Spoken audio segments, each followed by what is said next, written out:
If this cycle of obedience continues to happen, if the multiplication continues to happen, this could grow incredibly.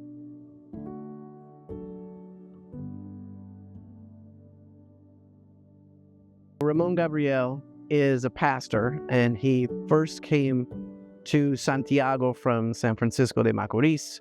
He had a passion for Christ, and he had a passion to see people know Jesus, and he did anything it took to make that happen. So Go Today is based on the heart of what he did back in 1983. We're doing the exact same thing, but we're doing it at a much grander scale.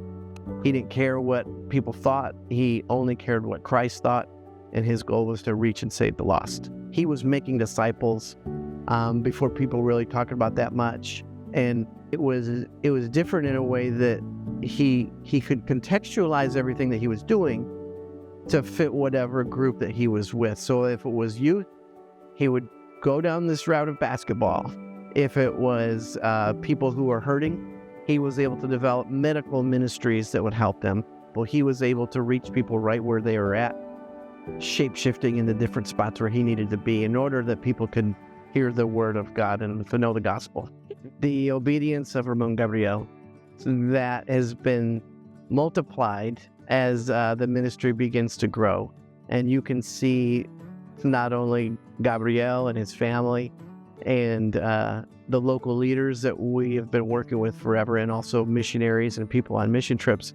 They've been obedient in fulfilling and hearing the call and actually engaging in the things that Christ has asked us to do. And so what's amazing is those bring about real, authentic ministries. So because of people's obedience, you can see change happening all around us. If you go to where Go began on Calle Dos, that is the street where our medical clinic is and where our school is, it's hard to find somebody on that street who has not been touched by the school or the church. It's hard to find somebody who hasn't drank coffee with somebody from the Gabriel family throughout the years.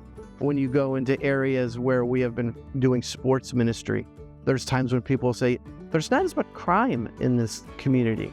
It's because people were obedient, they did the hard things, and they joined this movement that Christ began a long time ago. It started with Gabriel and his family, and then it moves to a street and it moves to a town.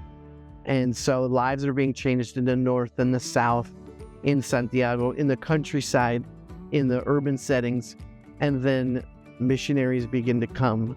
And when that happens, you see all of a sudden churches begin to change in the United States. You see individuals change.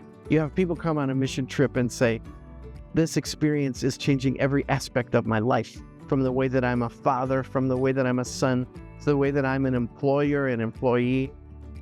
This has changed my entire life. Then that person begins to talk with other people about how Christ is changing them and the transformation it's occurring.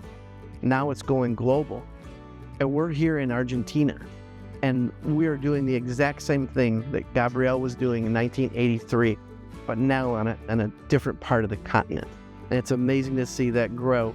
And now the local leaders that are here are seeing something that's different, seeing something that's simple, authentic, and reproducible, and it's catching fire.